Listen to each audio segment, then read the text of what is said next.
Everyone, this is Anam. Welcome to PhD jobs and admission. आज का हमारा 8th लेक्चर होगा on research methodology for your upcoming Mumbai university for your PhD entrance test 2022। आज के इस session में हम रिसर्च मेथोडोलॉजी के जो टाइप्स हमने स्टार्ट कर रखा था।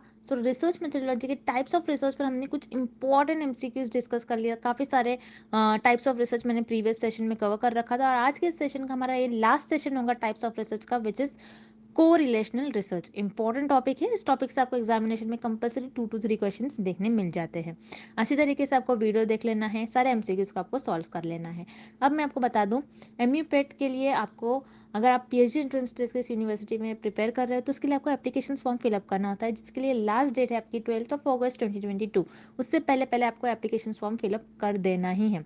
उसी के साथ साथ नेक्स्ट मैं आपको बता दूं कि आपके जो एमयूपेट है, इसके लिए अगर आप प्रिपेयर कर रहे हो तो उसके लिए सिलेबस क्या होगा, एग्जामिनेशन पेपर पैटर्न क्या होने वाला है, किस तरीके से आपको क्वेश्चंस पूछे जाएंगे, क्या एमसीक्यूज है या फिर सब्जेक्टिव टाइप क्वेश्चंस आपको पूछे जाएंगे, ये सारे डाउट्स को मैं आपको शॉर्ट में यहाँ पर एक्सप्लेन करने जा रही हूँ। तो याद रखिएगा, बहुत इंपॉर्टेंट टॉपिक है, नोट कर लीजिएगा इस पॉइंट्स को। तो मैं आपको बता दूँ, इस यूनिवर्सिटी में अगर आप पीएचडी एंट्रेंस टेस्ट के लिए प्रिपेयर कर रहे हो तो उसके लिए पैटर्न आपका होता है कि आपका जो पेपर है 2 पार्ट्स में डिवाइडेड होगा, पेपर 1 पेपर 2। पेपर 1 में आपको 50 एमसीक्यूज पूछा जाता है research methodology and current affairs पर, और पेपर 2 में आपको 50 एमसीक्यूज पूछा जाएगा आपके सब्जेक्ट से स्पेसिफिक। यानी पेपर 2 में जो आपको 50 एमसीक्यूज पूछा जाएगा, ये आपके सब्जेक्ट से स्पेसिफिक, यानी ये अपने मास्टर्स लेवल का सिलेबस होगा। ठीक है, मास्टर्स लेवल में आपने जो भी स्टडी कर रखा है उसी से आपको पेपर 2 में एमसीक्यूज पूछा जाएगा। और पेपर 1 में आपको आपके जो रिसर्च मेथोडोलॉजी होता है, करंट अफेयर्स, तो रिसर्च मेथोडोलॉजी पर आपको ज़्यादातर क्वेश्चन रिसर्च मेथोडोलॉजी पर होते हैं 30 से 40, एंड करंट अफेयर्स पर आपके कुछ क्वेश्चन होंगे 10 to 12। तो इस तरीके से आपको पेपर 1 पर एमसीक्यूज पूछा जाएगा। यहाँ पर मैं आपको बता दूँ, इस एग्जामिनेशन को आपको पास करने के लिए, नहीं, पासिंग मार्क्स आपका 50% है, यानी 100 में से आपको मिनिमम 50 एमसीक्यूज करेक्ट मार्क कर कराना है। यानी अगर आप पेपर 1 की भी अच्छी तरीके से प्रिपेयर कर लो तो यहाँ पर हम आपको गारंटी देते हैं कि आप हमारे इस कोर्स के थ्रू आप इजीली इस यूनिवर्सिटी के पीएचडी एंट्रेंस एग्जामिनेशन में आपको पासिंग मार्क्स मिल जाते हैं, क्योंकि प्रीवियस ईयर बैच में हमारा सक्सेस रेट काफ़ी अच्छा था। 97% स्टूडेंट्स ने हमारे कोर्स के थ्रू इस एग्जामिनेशन को क्वालिफाई कर पाया। तो जैसे कि आप स्क्रीन पर देख रहे हो, रिसर्च मेथोडोलॉजी पर हमको कंप्लीट कोर्स प्रोवाइड करते हैं, जिसमें हम आपको यहाँ पर आप स्क्रीन पर देख सकते हो लाइव सेशंस प्रोवाइड कर रहे हैं मराठी में।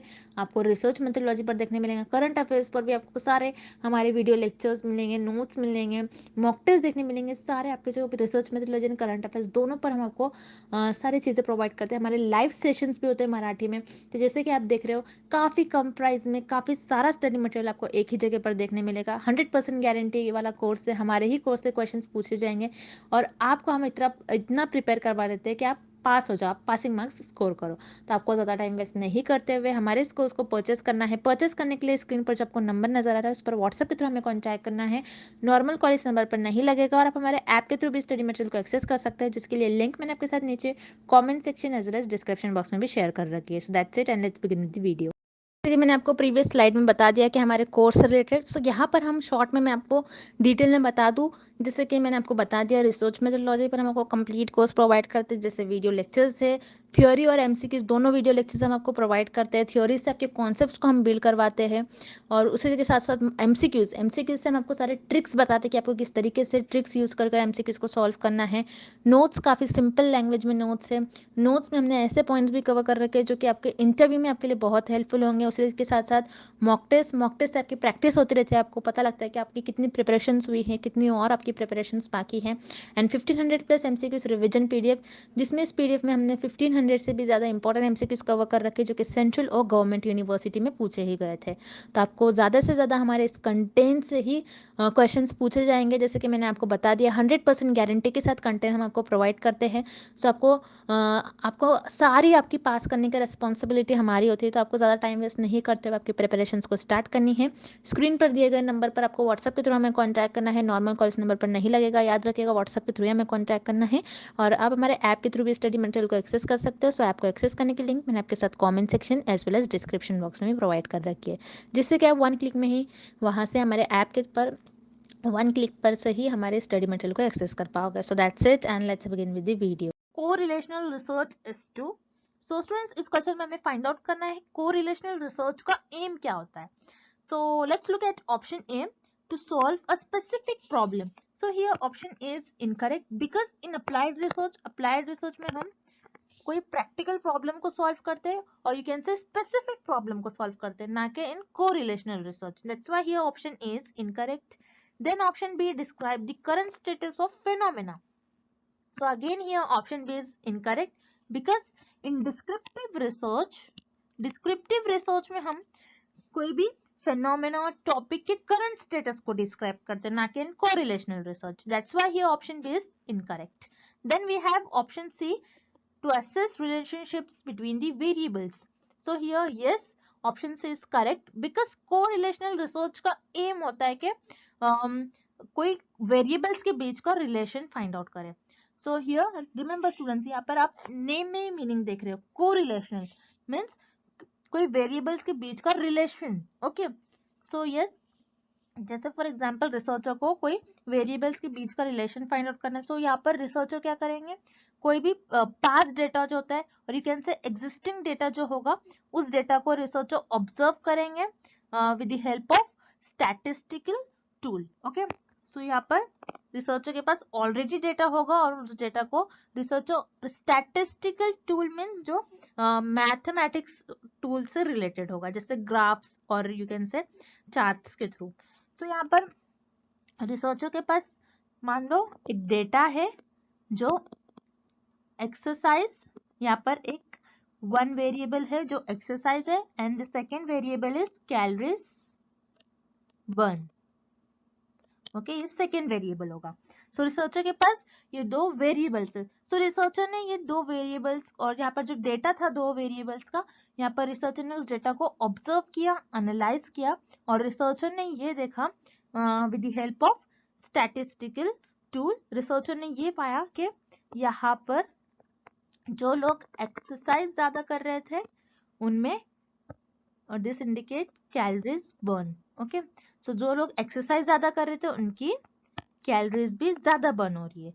दैट्स व्हाई हियर रिसर्चर ने ये देखा कि एक्सरसाइज और कैलोरीज बर्न ये दोनों वेरिएबल्स के बीच में कुछ रिलेशन है.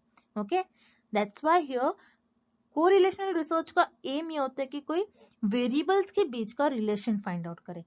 Okay, so here option C is the right answer to assess relationships between the variable. All right, next question. Correlational research is, so students इस क्वेश्चन में हमें फाइंड आउट करना है कि correlational research क्या होती है. So here first option non experimental. Yes, it is correct because correlational research में रिसर्चर ऑलरेडी जो डेटा होता है उसी डेटा को एनालाइज करते हैं और उस वेरिएबल्स के बीच का रिलेशन फाइंड आउट करते हैं. सो यहाँ पर रिसर्चर को कोई एक्सपेरिमेंट परफॉर्म नहीं होता है, एज इट इज जो डेटा है उसी को एनालाइज कर कोई रिलेशनशिप्स फाइंड आउट करना होता है वेरिएबल्स के बीच में. Okay, that's why here option is correct. Then we have option B backward looking. Again option B is correct because correlational research को हम बैकवर्ड लुकिंग रिसर्च भी कहते हैं. सो हियर बैकवर्ड मीन्स, जैसे आपको बैकवर्ड वर्ड से meaning पता चल रहा होगा, जो पास्ट इवेंट अकर होते हैं और यू कैन से जो ऑलरेडी एग्जिस्टिंग जो डेटा होता है रिसर्चर वही कोरिलेशनल रिसर्च में उसी डेटा को यूज करते हैं to find the relationships between the variables. That's why here option B is again correct. Then option C experimental. No, it is incorrect because correlational research में हम कोई experiment perform नहीं करते क्योंकि already जो data होता है उसी का use करना होता है. आप यहाँ पर कोई experiment perform नहीं कर सकते. That's why here option C is incorrect. Then here correct option is option D, both A and B. Next question. In correlational research researcher, so students इस क्वेश्चन में हमें फाइंड आउट करना है कि correlational research में researcher variables को कैसे manage करते हैं. So here option A is influence the variable, option B manipulates the variables, C changes the variables. So remember students here influence, manipulates and change means तीनों words का meaning same ही होगा. कि correlational research में researcher variables को क्या manipulate करते हैं या फिर चेंज करते हैं. ओके, सो रिमेंबर स्टूडेंट्स कोरिलेशनल रिसर्च में रिसर्चर वेरिएबल्स को ना ही मैनिपुलेट करते हैं, ना ही इन्फ्लुएंस करते हैं और ना ही वेरिएबल्स को चेंज करते हैं. बिकॉज इन एक्सपेरिमेंटल रिसर्च में रिसर्चर इंडिपेंडेंट वेरिएबल को चेंज करते हैं और यू कैन से इंडिपेंडेंट वेरिएबल को इन्फ्लुएंस करते हैं और मैनिपुलेट करते हैं। बट कोरिलेशनल रिसर्च में रिसर्चर वेरिएबल्स को नहीं चेंज करते नहीं मैनिपुलेट करते। ओके, बिकॉज कोरिलेशनल रिसर्च में रिसर्चर को जो भी एग्जिस्टिंग डेटा होता है वही डेटा का यूज करना होता है। That's why here correlational research में रिसर्चर कोई भी वेरिएबल्स को मैनिपुलेट और चेंज नहीं करते। That's why here correct option is option D, none of the above. Next question. Data from a correlational study is usually shown as a, so students इस question में हमें find out करना है कि correlational research में researcher अपने data और result को किस ग्राफिक फॉर्म में शो करते हैं। So here we have option A scatter plot, then option B pie chart, then option C bar graph. Okay, so students here pie chart में हम डेटा को सर्कुलर फॉर्म में represent करते हैं। This is pie chart. Then we have bar graph. So bar graph में data को कुछ ये बार में हम डेटा को रिप्रेजेंट करते हैं। That's why it is known as bar graph. And scatter plot, this is the diagram of scatter plot. Okay, so yes students, correlational research में रिसर्चर अपने डेटा और रिजल्ट को स्कैटर प्लॉट के form में represent करते हैं। Because scatter plot के help से researcher direction of relationships find out करते हैं between the variables. Okay, so जैसे कि आप देख रहे हो इस ग्राफ में, जैसे ईयर इंक्रीज हो रहा है सो लोकल इंडेक्स भी इंक्रीज हो रहा है। दैट मीन्स हियर रिसर्चर ये फाइंड आउट करते हैं कि फर्स्ट वेरिएबल अगर इंक्रीज हो रहा है तो सेकेंड वेरिएबल क्या इंक्रीज हो रहा है या डिक्रीज हो रहा है। सो हियर पाई चार्ट और बार चार्ट में आप वेरिएबल्स के बीच का रिलेशन और डायरेक्शन नहीं फाइंड आउट कर सकते। That's why here pi and bar graph will not use in correlational research. Okay, so here correct option is option A, scatter plot. Next question. In correlational research, when two variables move in the same direction, then it is, so students इस question में हमें find out करना है कि correlational research में जब two variables same direction में move करेंगे सो उन्हें हम क्या कहते हैं। So here option A positive correlation. So positive correlation कैसा होता है, जैसे फॉर एग्जाम्पल स्मोकिंग, अगर कोई स्मोकिंग ज्यादा कर रहा है so and lung cancer. Okay, so उनका लंग भी ज्यादा अफेक्ट होगा। मीन्स जो पर्सन ज्यादा स्मोक कर रहा है तो उनमें ज्यादा चांसेस होंगे कि उनको लंग कैंसर हो। तो आप देख रहे हो ये दोनों वेरिएबल सेम डायरेक्शन में मूव कर रहे हैं। That's why it is known as positive correlation. Then we have option B negative correlation. Negative correlation जैसे for example junk food and health. Okay, so अगर आप जंक फूड खाते हो तो आपकी हेल्थ क्या हो जाएगी, आपकी हेल्थ डिक्रीज हो जाएगी, हेल्थ में कुछ ना कुछ आपके प्रॉब्लम होंगे। सो आप देख रहे हो यहाँ पर आपका फर्स्ट वेरिएबल अपवर्ड डायरेक्शन में है एंड सेकेंड डाउनवर्ड डायरेक्शन में। सो यहाँ पर दोनों वेरिएबल अपोजिट डायरेक्शन में मूव कर रहे हैं। That's why it is known as negative correlation. So here option B is incorrect. Then here option C zero correlation. Zero correlation means again we'll take example. जैसे for example अगर आप face wash कर रहे हो and अगर आप face wash करते हो अपना सो क्या आप आपकी क्लास में फर्स्ट आओगे। सो यहाँ पर फेस वॉश और क्लास में फर्स्ट आने से कुछ रिलेशन होगा क्या, नहीं, बिकॉज यहाँ पर फर्स्ट वेरिएबल का और सेकेंड वेरिएबल के बीच में कुछ रिलेशन ही नहीं है। That's why it is known as zero correlation. जहाँ पर दोनों भी वेरिएबल्स के बीच में कुछ रिलेशन नहीं होगा उसे हम कहते हैं zero correlation. That's why here option C is again incorrect. So yes, जब भी दो वेरिएबल सेम डायरेक्शन में मूव करते हैं सो उसे हम कहते हैं positive correlation. So here option is the right answer. Next, research shows that the older a person is, the larger their vocabulary. This is an example of, so students इस question में हमें एक example given है और हमें find out करना है ये एग्जाम्पल किस कोरिलेशन की एग्जाम्पल होंगी। Okay, so what is an example, older a person means जो पर्सन की एज ज्यादा होगी, then their larger their vocabulary means vocabulary means here you can say knowledge of words. Okay, तो जिस person की age ज्यादा होंगी उनकी वोकेबलरी भी ज्यादा होगी. ओके, सो जैसे आप देख रहे हो दोनों वेरिएबल जो है सेम डायरेक्शन में मूव कर रहे हैं. ओके, जब भी वेरिएबल सेम डायरेक्शन में मूव करते हैं उन्हें हम कहते हैं positive correlation. So this is an example of positive correlation. So here option A is the right answer. Moving on to the next question. Perfect correlation is when correlation coefficient is.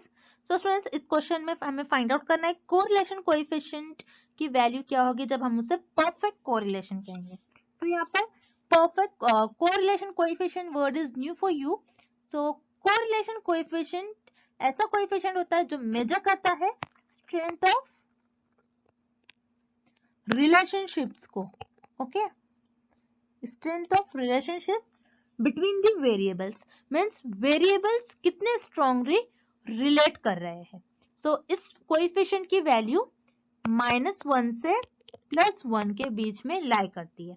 So here -1 means a perfect negative correlation and +1 means perfect positive correlation, where 0 means there is no relation between the variables. So yes, perfect correlation हम कब कहते हैं जब correlation coefficient -1 से +1 के बीच में लाई करो. Okay, so here option A is +1 means perfect positive correlation. So let's see example.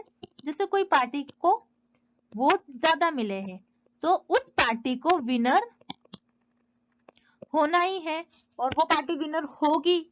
Means अगर यहाँ पर एक वेरिएबल बढ़ रहा है तो सेकेंड वेरिएबल को बढ़ना ही है. That is known as perfect positive correlation. Then we have option B -1. So -1 means perfect negative correlation. जैसे for example एक ट्रेन है और उस ट्रेन को A से B स्टेशन मूव करना है. So अगर ट्रेन अपनी स्पीड इंक्रीज करेंगी so उस ट्रेन को स्टेशन B पर जाने के लिए टाइम कम लगेगा. तो आप देख रहे हो यहाँ पर कम लगना ही है उस ट्रेन को स्टेशन बी पर मूव करने के लिए. सो यहाँ पर आप देख रहे हो एक वेरिएबल अगर इंक्रीज हो रहा है तो सेकंड वेरिएबल को डिक्रीज होना ही है. That is known as perfect negative correlation. So here option B is again correct. Then option C 0. 0 means there is no relation between the variables. Okay. So here correct option is option D, both A and B. Next question. Which of the following statement is true about correlational research? So students, इस question में हमें find out करना है कि कौन सा option correct है about correlational research. Okay, so here option A can demonstrate causation. So students, here causation means cause and effect. Okay, so remember students, correlational research cause and effect relationships describe नहीं करता है between the variables. Correlational research बस relation बताता है between the variables. Okay, जैसे for example researcher ने कोई city में ये देखा कि समर में आइसक्रीम के सेल्स ज्यादा हो रही थी और उसी मंथ में क्राइम रेट भी ज्यादा हो रहा था. ओके, सो यहाँ पर आप ये नहीं कह सकते हो कि आइसक्रीम के ज्यादा सेल्स होने की वजह से क्राइम रेट इंक्रीज हो रहा है. बट यहाँ पर आप देख सकते हो आइसक्रीम एंड क्राइम रेट, यहाँ पर आइसक्रीम और क्राइम रेट के बीच में पॉजिटिव कोरिलेशन है. मींस एक वेरिएबल बढ़ रहा है तो सेकेंड भी इंक्रीज हो रहा है. सो यहाँ पर कॉज एंड इफेक्ट रिलेशनशिप नहीं हो रहा है. क्या आइसक्रीम की वजह से क्राइम रेट इंक्रीज हो रहा है? नहीं. हम यहाँ पर कोरिलेशनल रिसर्च में cause and effect relationship find out नहीं करते. So that is why correlation does not imply causality or causation. Okay, correlational research जरूरी नहीं है कि cause and effect relationship show करे. That's why here option A is incorrect. Then we have option B is used to define the problem. So again option B is incorrect because हम किसी भी problem को define करते understand करते in exploratory research, not in correlational research. That's why here again option B is incorrect. Then we have option C. The researcher does not manipulate the variables. Yes, it is correct about correlational research because correlational research में researcher past events जो past data होता है और जो already existing data होता है और जो already data होता है उसी data को use करते हैं to show or to find the relationships between the variables. Okay, that's why here option C is the right answer. Next question. In an experiment, the researcher manipulates the dash variable and measure the dash variable. So students, इस question में हमें find out करना है कि experiment और you can से in experimental research हम कौन से वेरिएबल को मैनिपुलेट करते हैं और कौन से वेरिएबल को मेजर करते हैं. So here in experiment or in experimental research, researcher independent variable को manipulate करते हैं और dependent variable को मेजर करते हैं और डिपेंडेंट वेरिएबल और इंडिपेंडेंट वेरिएबल का क्या इफेक्ट हो रहा है डिपेंडेंट वेरिएबल पर ये फाइंड आउट करते हैं. सो रिमेंबर स्टूडेंट्स, इन एक्सपेरिमेंट और in experimental research researcher independent variable को मैनिपुलेट करते हैं और यू कैन से चेंज करते हैं. वेयरएज इन कोरिलेशनल रिसर्च में रिसर्चर किसी भी वेरिएबल को मैनिपुलेट और यू कैन से चेंज नहीं करते. This is the major difference between experimental research और correlational research. So yes, in experiment और in experimental research, researcher independent variable को manipulate करते हैं और dependent variable को measure करते हैं. That's why here option A is the right answer. Moving on to the next question. In correlational problem, both variables are.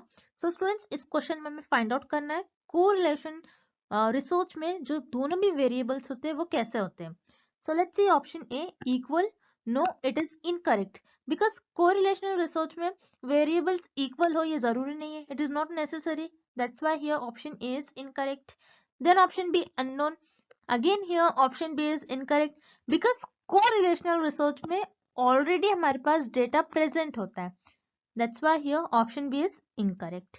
Then here option C fixed. Again option C is incorrect because आप correlational research में आप variable को fix नहीं कर सकते हो. अगर आप फिक्स करोगे सो वो कांस्टेंट हो जाएगा. That's why here option C is incorrect. Then we have option D random. Yes, it is correct. Correlational research में वेरिएबल्स रैंडम होते हैं और students remember this is very important point. This is the property of correlational research जहां पर variables random होते हैं. That's why here option D is the right answer. So students, I hope the concept of correlational research is clear to everyone and thank you for watching this video. See you tomorrow with another video.